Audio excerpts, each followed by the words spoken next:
maxkamadda sare ee Puntland iyo maxkamadda darajada koowaad ee gobolka Nugaal ayaa maanta u kala fariistay dhageysiga dacwadaha marxuumad Najma Cabduqaadir oo kufsi degmada Buurtile ee gobolka Nugaal loogu geystay u dhimatay iyo marxuumad Hodan Axmed oo kufsi dil garow loogu geystay horaantii furitaanka dhageysiga dacwada marxuumad Najma Cabduqaadir oo kiiskeeda laga furiyay maxkamadda sare ee Puntland ayna xukuumanayaal ka yihiin ilaa 3 rag ah ayaa xiriiriyay ku-xigeenka Puntland Maxamed Xareed uu ka codsaday in maxkamadda sare ay kiiska marxuumadda furto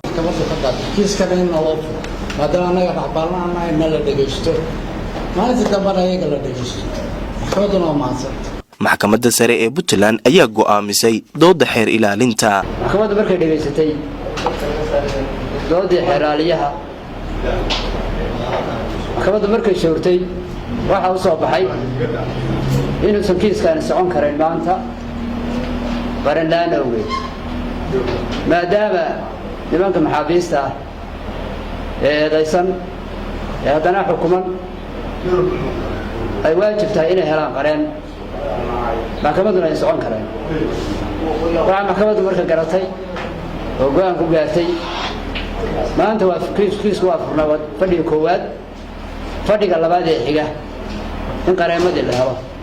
darafyada una soo dhammaadaan darafyadu maalinta isniinta bishana maarjina 2020 maxkamaddu waxay ballamisay kiiskan fadhigiisii labaad nabadoon Yaxye Shaaluc iyo nabadoon Faysal Maxamed oo kamid ah ehelada marxuumad Najma ayaa codsigan dawladda u soo jeediyay saakara waxa weeye carqalada kaliya oo hor istaagtay darafyadii labada dhinac waa diyaar weeye bay ahaayeen garsoorayaashu waxa weeye diyaar bay ahaayeen carqalada kaliya oo hor istaagtay waxa ay tahay qareemada iyo waxa weeye hawsha ka jidha dawladda xaggeeda waxaan waxa weeye ka codsanayaa waxa weeye dawladda ugu sareysa waxaan ka codsanayaa inay waxa weeye qareemada xaaladooda ay galaan waxaan doonaynaa maxkamadda in ay kiiskaas Najma Cabduqaadir ay si gooni oo la socoto maadaama wax badan oo cadaalad ah oo garsoorka oo dhibaatooyinka u loo geystay laga helay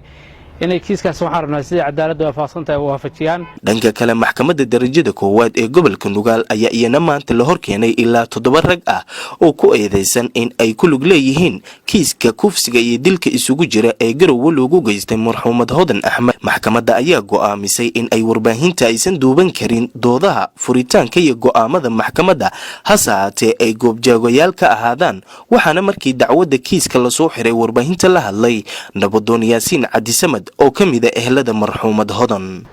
kiiskaas si aanan anagu raalli ka ahayn ayuu maanta ku bilowday kuna dhamaaday wuxuu ku bilowday kiiskaas culayska inta la eg leh oo hooyo xaamila oo muwaadinada nafteediina lagu gooyay iyadiina laguna faraxumeeyay dhibaatada inta la egna loogu geystay in maanta xeer ilaaliyuhu uu keenay dadkii eedaysanayaasha ahaa oo qaar kood qiraal ahaayeen oo qiraalkaas xeer ilaaliyaha hortiisa taliyaha qaybta taliyaha booliiska Puntland garsoorayaasha gudoomiyaha maxkamadda laftiisa dadkii qiraalka ka qaaday nin kamida eedaysanayaasha ay ahaayeen ninkaas qiraalka ahaa iyo 6 nin oo kale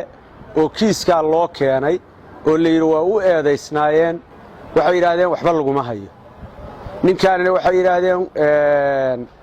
qiraalkiisii waxba kaba jiraan oo waa nin xanuunsan oo cududaaru leeyahay 6 nin oo kalena waxay yiraahdeen wax kiisoo aan ku hayna male hadda arintaasi arin cadaalad keeni ka dhamaaha Farax Maxamed Khariif Farax Yemani TV-ga raadiyaha SBC magaalada Garowe.